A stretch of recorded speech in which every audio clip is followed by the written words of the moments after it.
Ini lagu tentang Bali Oke. dan revolusi dan tentang rumah kita. Judulnya BTR, BTR. Bali Tanah Revolusi. Bali Tanah.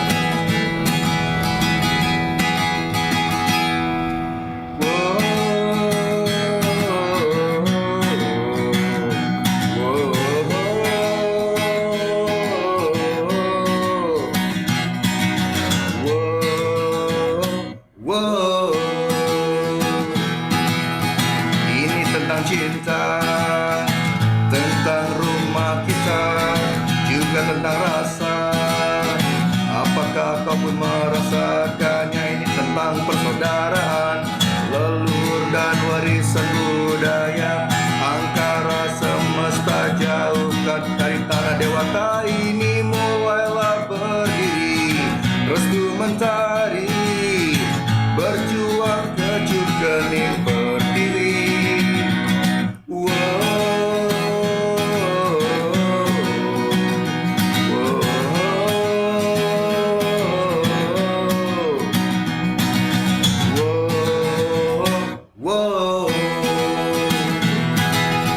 Sekali lagi cinta, yeah, bukan cerita kasta.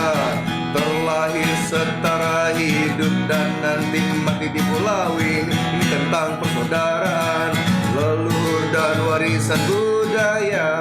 Angkara semesta jauhkan dari tanah dewata ini, mulailah berdiri, restu mentari, berjuang kecup kening berdiri. Bali revolusi, Bali ku tanah revolusi. Puluhan tahun terlelap dalam mimpi saatnya melawan tirani. Bali revolusi, Bali ku tanah revolusi. Puluhan tahun terlelap dalam mimpi saatnya melawan tirani.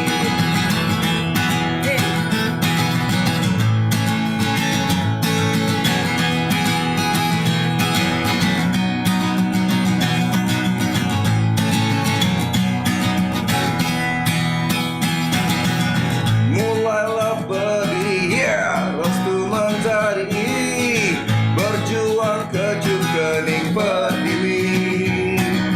Yeah, Bali revolusi, oi Bali tanah revolusi. Puluhan tahun terlelap dalam mimpi saatnya melawan tirani.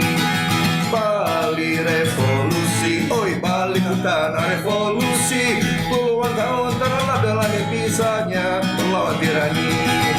Bali revolusi, Bali tanah revolusi. Puluhan tahun terlelap dalam mimpi saatnya melawan tirani.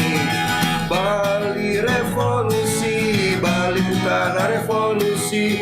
Puluhan tahun terlelap dalam mimpi saatnya melawan tirani. Fuck tirani. Ini membuka bir ala Twice Bar Rock City. Yes. Saat-saat terdesak tidak ada pembukaan botol kan? Yes. Lalu setelah itu. Baru diminum. Nah, kalau ini pakai korek nih. Wih, mantap. Boleh coba tak, dia bisa nggak? Nggak bisa. Kita tos bareng dulu, Pak De. Banyak akal Cheers. nih anak nih. Ya. Siap. Halo Indonesia, hari ini kita kedatangan Bade JRX. Yeah. Kontes bidara. Pak De. Makasih kalau sudah mengundang saya ke acara ini. Woi, saya ini merasa teristimewa, Pak De. Ya, memang istimewa. Astaga. Pak De, saya ketemu Pak Ade itu hampir 1 tahun sudah tidak ketemu Pak De. Ya, betul. Bagaimana kabar Pak De hari ini? Hari ini secara fisik Yes. sehat, secara mental juga stabil, tapi secara ekonomi mesti berjuang. Yes. Harus berjuang. Pak De memang luar biasa ya. Salah satu seniman yang mempengaruhi karya-karya saya juga Pak De. Walaupun karya saya itu menyek-menyek di Liong Sinatra, tapi frekuensinya tetap jadi pemberani Pak De. Berani mengutarakan isi hati. Benar nggak Pak De ya? Ini ya apa namanya? Ya kalau idealnya, kalau menurut saya pribadi ya, tuh, Ya. saya manggil kamu Bolo apa tuh aja? Yang lebih apa malah putu aja lah. Tuh Wah. lebih enak diucapkan. Ya. Jadi kalau menurut saya pribadi tuh musisi itu karyanya tuh cengeng apapun atau setangguh apapun itu kalau nggak di backup dengan aplikasi sehari-hari, maksudnya jika dia kesehariannya tidak sesuai dengan liriknya itu agak aneh gitu loh. Tapi ketika musisi-musisi yang liriknya cinta-cintaan tapi ikut bergerak, misalnya contohnya dalam konteks BTR, tolak reklamasi, terus RUU permusikan, kan sempat juga ada polemik tuh. Ya. Jadi kan banyak juga musisi-musisi yang liriknya itu cinta-cintaan tapi mereka kritis gitu loh. Ya, Pak De. Dan jangan salah, banyak juga band yang liriknya justru ya kuat, maksudnya tangguh melawan gitu, tapi dalam kesehariannya ketika ada kebijakan-kebijakan yang merugikan rakyat mereka diem. Itu jadi saya juga banyak belajar di sini. Jadi kita tidak bisa mendefinisikan sebuah band tuh hanya dari karya, tapi juga dari laku keseharian mereka tuh. Apakah mereka sesuai dengan liriknya atau malah kebalikannya atau gimana gitu. Kalau konteks Leong Sinatra ini kan saya lihat ini band liriknya ini kan gini banget, pop banget lah kita liriknya. Tapi ketika diajak bergerak turun ke jalan, justru mereka lebih bersemangat dibanding band-band yang punya lirik keras-keras gitu. Kalau kemarin saya ikut turun ke jalan itu sama Pak De dan kawan-kawan menolak swab test dan rapid test sebagai syarat administrasi. Sebagai syarat administratif ya. Ya benar ya Pak De ya. Oke Pak De. Ini kan awal kita ketemu nih, saya tuh sangat teristimewa sekali lagi Pak De. Pak De ini banyak sekali dalam sebuah komunitas atau teman lingkaran. Saya ini kan bukan siapa-siapa Pak De. Saya juga bukan siapa-siapa. Tapi Pak De luar biasa. Karena banyak kontroversi yang terjadi di luar karya Pak De yang memperjuangkan hak kita sebagai warga negara. Ya, tapi kan kadang-kadang digoreng-goreng berbanding terbalik ya kan. Nah, di kesempatan kali ini saya memberikan Pak De untuk mengklarifikasi nanti semuanya. Tapi secara perlahan. Biar ringan kita cis dulu bir Singaraja. Kuangan asalnya dua nih. Oh, masih kita sediain dua kerat bir. Oke, Pak De, sambil kita ngobrol-ngobrol tipis-tipis Pak De. Oke. Minta satu cerutunya Pak. Oh, cerutunya ini spesial dari Indonesia. Tadi saya lirik-lirik loh. Indonesia masih ada cerutu Pak De. Ini cerut tembakonya dari Yogyakarta. Oh, ya Pak De harus tes. Berarti dibuat di sana berarti. Iya. Kita nanti kedepannya juga seluruh Indonesia produknya harus ada Indonesia masih ada Pak De. Cepat. Saya hidupkan ya. Silakan Pak De. Oh, tapi koreknya nggak match ya? Nah ini dia. Siap. Sambil ngobrol Pak De. Nah Pak De ini kan hampir setahun Pak De ya di kuliah di dalam 10 bulan saya kuliah ya. Ya, akhirnya sudah S1 sekarang. Tapi semoga cukup di S1 aja Pak De. Kita di Bali, khususnya di Bali dan Indonesia umumnya kehilangan figurnya Pak De. Figur frontal untuk membela sebuah kebenaran. Ya, frontal mungkin gini, agak kalau di solving dikit vokal lah gitu. Vokal betul. Kalau frontal itu kan ada yang lebih frontal, maksudnya ada yang lebih vokal dari saya sampai bener-bener bahasanya kasar ketika mereka turun ke jalan, mereka pakai maki-maki kan ada tuh gerakan-gerakan radikal di Indonesia itu. Nah mereka tuh disebut frontal cocok. Kalau saya lebih ke vokal aja sih sebenarnya. Iya. Oke. Kalau frontal tuh sudah kayak radikal. Ngajak perang. Hutan. Pak De, setelah hampir 10 bulan kuliah dan Pak De udah lulus sekarang, semoga tidak udah dilanjutin lagi. Pak De ini semenjak keluar ini tetap menjadi figur yang fenomenal Pak De. Dicari banyak orang untuk bisa dekat, untuk bisa ngobrol sama Pak De. Cuman Pak De, saya tahu orangnya Pak De selektif banget. Ya, harus hati-hati sih Mas. Harus hati-hati sekarang ya. Pak De udah semakin cooling down sekarang, tidak menggelora. Tapi tetap frekuensi untuk membela sebuah kebenaran, Pak De tetap menjadi figur yang posisi saya nggak pernah berubah. Hanya sekarang cara berekspresinya aja yang berbeda gitu. Jadi kaki saya masih tetap di bumi. Cuman kalau dulu mungkin kakinya di bumi tapi sambil lompat. Kalau sekarang kaki di bumi tapi stabil, tapi masih di sana gitu. Saya masih di zona itu. Sebenarnya nurani saya masih di sana. Hanya ya kita harus paham sistem negara ini, bagaimana negara ini bekerja, bagaimana dunia ini bekerja. Dan itulah jika kita ada di luar sistem akan nasibnya seperti itu. Iya, iya, setuju Pak De. Pak De, biar ringan dulu deh di awal kita pertemuan nih. Nah, Pak De kan setelah keluar ini banyak sekali ada proyek-proyek yang saya lihat, saya pantau. Saya salah satu follower yang ngikutin Pak De kemana-mana. Saya juga media ngikutin sosial. kamu di Asik. kamu juga saya pantau. Aji pantau. Kita intel ya. Dan telur. Pak De, apa kabar sama SID Pak De? Kalau sama SID, kami ada rencana dalam waktu dekat ini, seharusnya bulan ini sih, rilis video klip berjudul Tentang Tiga. Bang Tiga. Ya, itu digarap oleh sutradara ternama, Bung Erik S. Bung Erik S ternama. Dia di gangnya paling terkenal tuh sutradaranya. Di gang. Di gang rumahnya tuh soalnya kan cuma ada, nggak ada sutradara lain di sana. Tapi Erik emang fenomenal. Iya. Karya-karyanya. Jadi seharusnya rilis bulan ini jika tidak ada halangan. Dan yang kedua, single saya bersama single kan ketika saya kuliah di dalam saya bikin band namanya Antrabes. Berkelanjutan jadi sebelum saya tuh sudah ada band Antrabes. Yang personilnya keluar, maksudnya udah pulang, jadi nama Antrabes itu tetap dipertahankan. Jadi saya hidupkan lagi dengan bantuan Oktav dan Erik juga. Single Barisan Badai itu duet dengan istri bersama Antrabes. Saya juga itu akan rilis akhir bulan ini. Akhir bulan ini. Jadi ini saya juga agak bingung sih timingnya ini kok numpuk gitu. Iya. SID ya entah yang mana akan duluan rilis nih, apakah SID duluan atau Antrabesnya. Jadi antara dua itu. Atau barengan. Paling nah. Berarti tahun 2021 ini tahun yang cukup sangat padat dengan karya Pak De ya, karena banyak sesuatu yang tertunda tahun-tahun sebelumnya. Itu salah satu faktor. Terus yang faktor kedua juga karena sebagai musisi kan saya pekerjaan pekerjaan utama saya itu musisi. Dan sejak pandemi kan konser dalam skala besar lah ya, kayak festival itu kan sudah udah nggak ada gitu. Kecuali kami SID pindah ke Jakarta lalu main di acara-acara TV pakai masker, itu mungkin masih bisa. Tapi kan kami tidak ingin seperti itu gitu. Tapi kalau untuk itu udah realistis aja, karena di Bali dan Indonesia belum ada festival besar yang maksudnya langsung gitu kan, penontonnya datang tanpa virtual itu. Jadi otomatis saya harus mengisi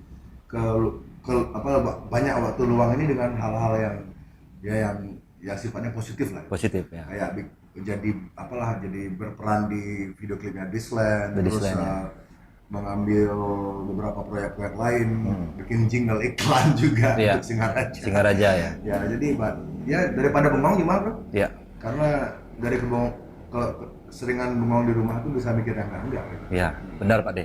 Berarti selain proyek Pak De sama SID tadi ada sama Antrabes, sama Madam juga, Laminora. Iya. Sama Devil Dice. Devil Dice juga, tapi Devil Dice masih Desember sih kayaknya baru rilis itu. Ya, yang jelas tahun ini padat sekali dengan karya Pak De ya. Padat berkarya, dan saya sih feeling saya sih tahun ini sih bakal banyak konser-konser akustikan yang kayak besok di Pantantri. Ya. Mungkin yang seperti itu akan banyak saya ambil untuk sementara ini. Karena untuk SID konser keluar kota tuh masih sangat-sangat minim begini ya chance-nya. Oke. Pak De, saya penasaran nih sama Pak De nih. Pak De kan kita ngomongin kuliah lagi ya Pak De ya. Maaf, ini agak enak loh by the way ini. Enak ya rokoknya ya? Ya jelas Indonesia masih ada cerutu yang enak Pak De. Pak De, selama Pak De di dalam nih, tentunya kan saya juga pantau kan Pak De banyak sekali nulis karya di dalam dengan alat yang begitu minim, hanya memakai galon aqua pun bisa jadi lagu.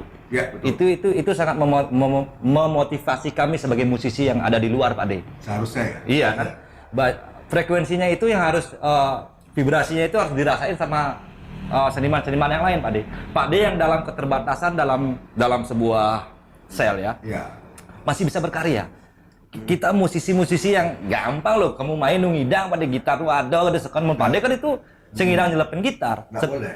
Nggak boleh ya Pak De. Ini sewaktu saya masih di Polda, di rutan Polda itu alat musik memang sama sekali nggak boleh apapun jenisnya. Tapi setelah di LP Kerobokan di rutan Polda saya 4 bulan. Terus di LP Kerobokan itu 6 bulan. Nah, di LP Kerobokan baru dapat. Jadi menariknya itu saya bikin lagu di rutan Polda itu nggak tahu kuncinya itu apa gitu. Saya nggak tahu kuncinya. Ini kira-kira mainnya di mana? Kan membayangkan bikin lagu apa? Galon kan nggak tahu kuncinya di mana. Ini kira-kira di mana? Setelah ke LP Kerobokan baru ketahuan kuncinya. Oh, kuncinya. Tapi intonasi nadanya di mana Pak De temuin tuh Pak De? Pak De nulis lirik kah dulu atau? Enggak, bersenandung dulu. Oh, bersenandung. Bersenandung, terus ada spidol kan di sana. Tembok, coret-coret, bikin diri.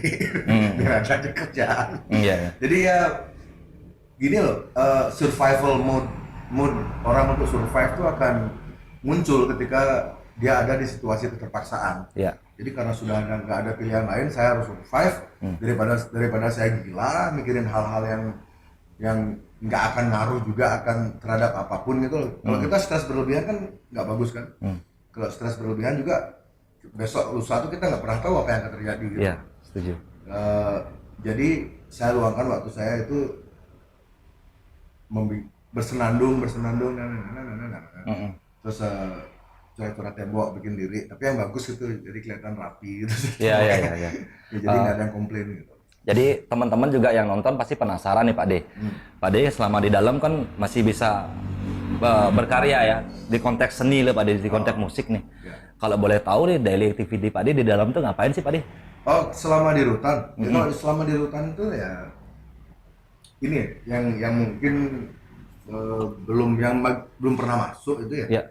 Rutan Polda itu ya seperti penjara yang sebenarnya bagi saya.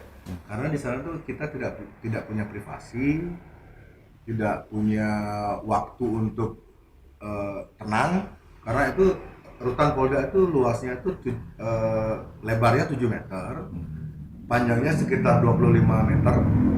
Itu ketika saya masuk itu jumlah itu nggak ada kamar di dalam, itu kayak aula kosongan itu. Ya. Aula udah ada toilet doang. Ketika saya masuk tuh jumlah tahanannya itu 105 orang. Wow. Dan itu tiap hari itu bertambah, ada masuk baru 3 orang, ada yang keluar dikirim ke LP Kerobokan ke 1 orang.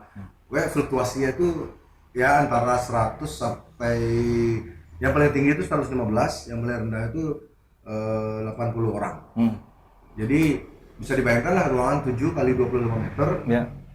Dengan sebegitu banyak manusia, tidak ada kamar khusus, tidak ada AC, tidak ada apapun.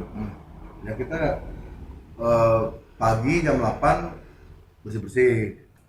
Habis itu dapat makan 2 kali kan. Maaf, 2 kali apa 3 kali dapat makannya. Agar saya nggak salah ya. Yang jelas kami dapat jatah lah nasi bungkus lah. Nasi bungkus itu pagi jam 7 dan datang nasinya, bagi-bagi nasi, habis itu bersih-bersih, habis itu udah bebas Ngobrol sama teman. ya, sampai kan dia telah satu ya. 4 bulan Iya. ngobrol jadi motor apa satu. Tapi teman-teman yang Pak De ajak di dalam rata-rata kasusnya apa Pak De? Kalau di sana kebanyakan narkoba. Dan rata-rata entah karena usia saya dengan usia masih dianggap saya kan 44 sekarang. Tapi mungkin karena punya band dan rock and roll tuh dianggap masih muda gitu. Jadi tahanan-tahanan di sana tuh ya kayak nyambung gitu loh. Ya mereka sih rata-rata anak rock and roll gitu loh, yang bandel, yang terpaksa jualan ganja karena pandemi, yang terpaksa jualan ekstasi karena di PHK. Jadi pada dasarnya sih kalau saya demografikan itu yang masuk di Polda kemarin tuh 80% tuh karena di PHK. Oke. Nah, jadi rata-rata tuh alasannya ya, saya nggak ada pilihan ya, lain. dulu saya ada yang kerja di hotel bintang 5, ada yang kerja di kayak supermarket yang sudah pangkat gininya udah besar, udah tinggi gitu jabatannya. Banyak lah yang seperti itu. Ada yang supir online, banyak seperti itu. Jadi karena Bali kan 90% lebih pariwisata, itu hilang, jadi mereka bingung mau ngapain gitu, mau bisnis kuliner sudah banyak sekali loh, competitionnya udah padat banget kan. Kita bisnis arak juga, miras juga udah banyak, jadi ya banyak yang itu kayak menempuh cara biar bisa aja mereka survive ya apapun Iya. mereka lakukan gitu. Berarti teman-teman yang ada di dalam tuh bukan penjahat semua Pak De, cuman orang-orang yang nggak ada pilihan aja. Kalau saya sih bilangnya sih persis seperti itu gitu. Karena ya bukan, saya nggak bermaksud membela bandar narkoba atau membenarkan narkoba ya. Cuman ya ketika manusia sudah dipojokkan sebegitu terpojoknya, lu sengidang orang Apol, sengidang orang R lah itu istilahnya kalau di Bali. Ya apapun akan mereka lakukan supaya anaknya bisa makan kan. Ya ada yang ini sih kalau menurut saya pribadi ini, kalau apa kayak ngejual ganja dan semacamnya itu kan mereka sebenarnya nggak maksa orang untuk membeli. Ya mungkin ya karena hukum di negara ini masih warisan hukum yang lama, jadi hal seperti itu tuh jujur saya kasihan loh. Ada yang ya BB-nya 2 linting tuh kena 8 tahun gitu loh. Yang kayak gitu-gitu saya pikir gila nih, tumbuhan kok bisa dihukumnya selama itu ya.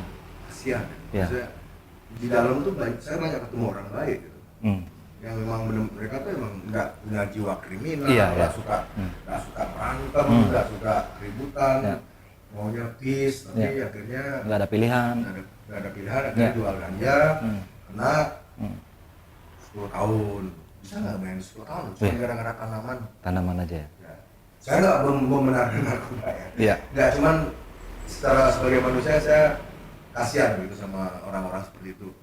Yang sementara di negeri ini koruptor atau kasus-kasus penggelapan yang merugikan rakyat banyak, yang mereka lakukan secara diam-diam dan licik, itu hukumannya jauh di bawah itu. Bisa dinegosiasi lagi Pak De. Sangat bisa dinegosiasi. Nah, itu yang membuat agak miris gitu ya. Jadi ya kasus ya anggaplah kayak maling sandal, cacat massa, udah dipukulin massa, nyuri helm itu bisa dipukulin massa, habis itu kena 2 tahun gitu. Koruptor merugikan jutaan mengambil hak hidup jutaan orang itu, tapi mereka dapat perlakuan istimewa dan ya nggak pernah dipukulin pasti kalau koruptor itu. Kalau di dalam sel itu yang dikerjain itu biasanya pemerkosa, pencabulan. Nah kayak gitu dikerjain di dalam tuh. Warnanya dibikin nyesel lah gitu, sama tahanan lain. Gitu. Pak De pernah melihat itu secara langsung depan mata? Setiap hari ya. Pak De, saya pengen nanya nih Pak De. Ini awalnya Pak De kan sebenarnya kita semua tidak berharap sebenarnya Pak De bisa masuk ke dalam ya Pak De ya. Tapi karena pilihan itu nggak ada lagi, mungkin perasaan Pak De di dalam pertama kali Pak De masuk tuh Pak De? Hari pertama saya butuh adaptasi itu sekitar 2 minggu.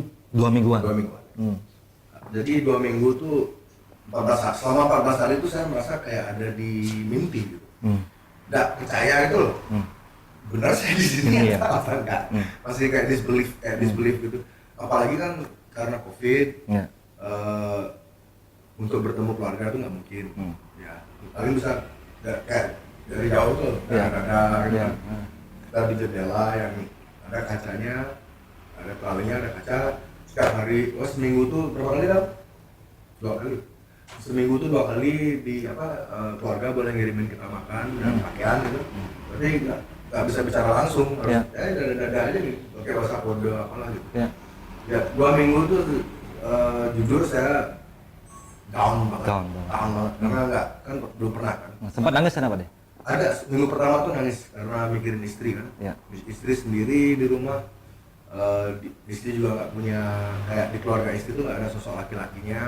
Jadi dia tuh sendirian menghidupi ibu dan adik-adiknya yang masih kecil-kecil. Jadi dia tuh sih, selama ini kan kami berdua untuk membiayai kehidupan itulah kami lah. Terus karena saya udah nggak ada, jadi otomatis dia harus berjuang sendirian. Dan ya biaya sekolah adik-adiknya, biaya hidup ibunya itu kan dia tanggung sendiri itu. Dan ya itu yang bikin saya sedih sih, kayak saya nggak bisa ada di sana ketika di era di masa pandemi ini yang serba sulit ini, di mana seharusnya laki-laki sebagai pelindung, provider untuk apa namanya keluarganya tuh kok saya yang masuk gitu. Iya. Saya menyerahkan tanggung jawab saya ke istri saya dan itu jadi menjadi beban psikologi yang berat sekali bagi saya 2 minggu awal itu. Tapi setelah 2 minggu itu saya banyak curhat ke saling sharing sama teman-teman di dalam. Ya lama kelamaan akhirnya terbiasa, tapi tetap aja sih nggak ada hari itu yang tanpa kayak perasaan sedih itu nggak ada. Pasti ya, setiap hari itu makan sebab tuh. Iya. Dan itulah gunanya bikin lagu. Ya. Kayak gitu-gitu tuh mengalihkan pikiran dari hal-hal seperti itu. Membunuh waktu ya biar nggak membosankan. Membunuh waktu, Ya. terus saya juga mikir juga ya siapa tahu jadi karya bisa direkam nanti di karena kan saya tahu di permukaan ada band itu. Ya jadi Pak De ini kan public figure Pak De, artis, public figure, orang iyalah orang ternama lah Pak De. Bagaimana respon teman-teman yang melihat Pak De masuk ke dalam pertama Pak De? Teman-teman yang di dalam ini, saya nggak siap, jering aja satu sel dan ini. Entah bagaimana ya, ketika saya baru masuk itu mereka rata-rata yang di dalam ini sudah tahu kasus saya tuh. Oke.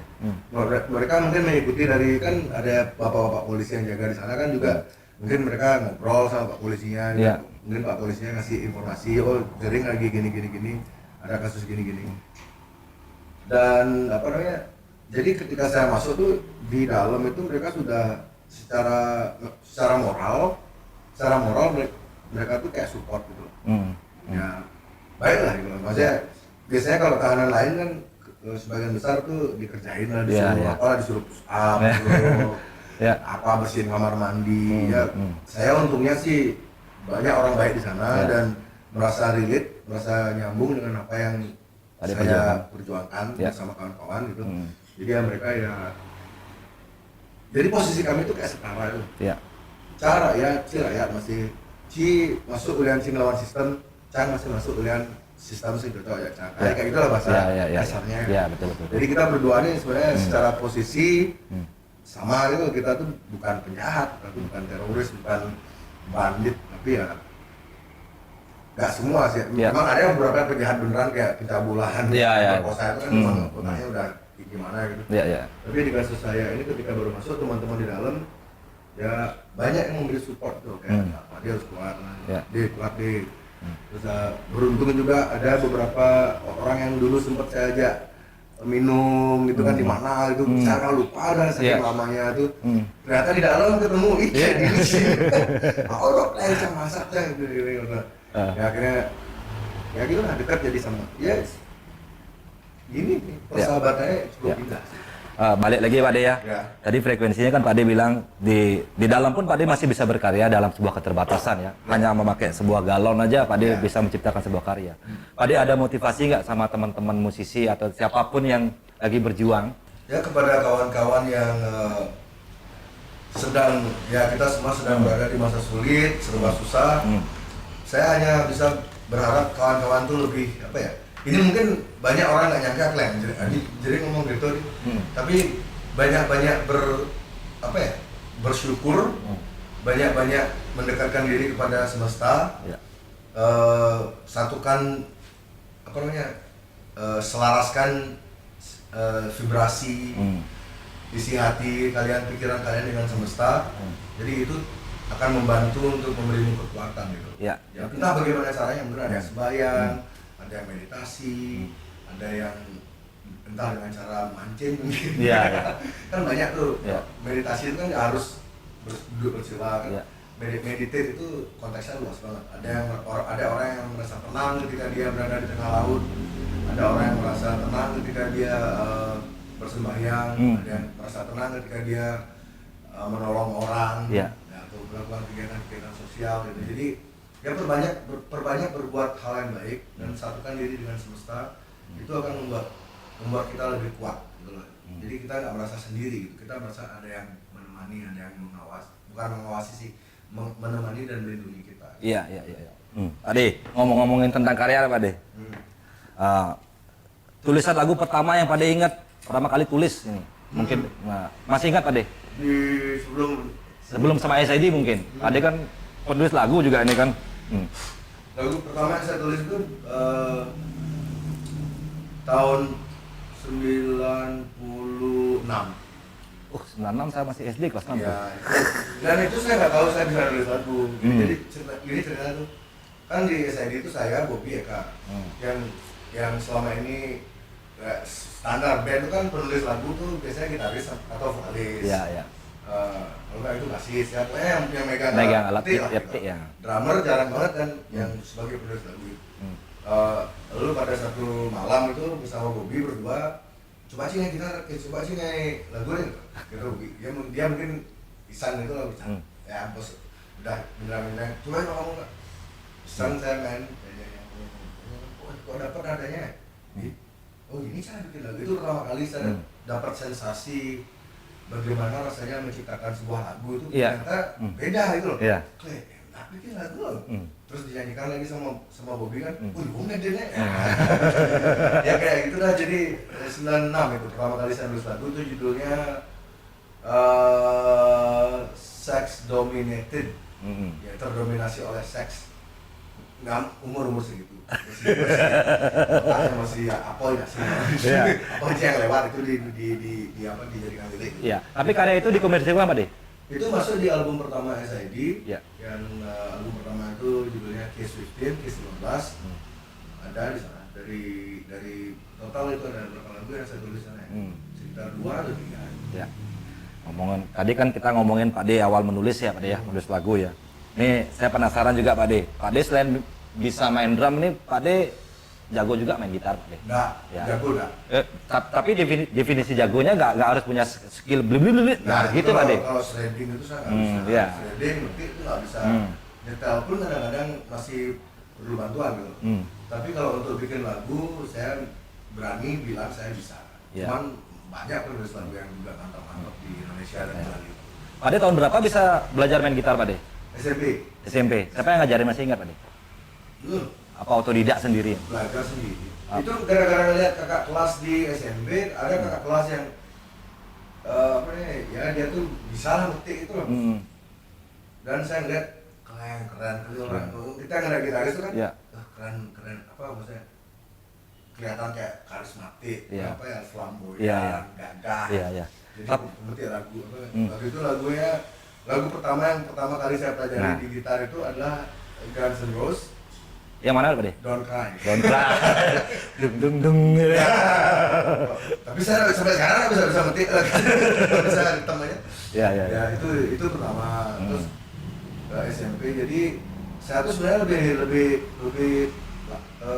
lebih duluan tahu cara main gitar secara ini ya standar ya, maksudnya kunci palang gitu. SMP, tapi SMA melihat drummer, ini lebih keren ya daripada gitarisnya.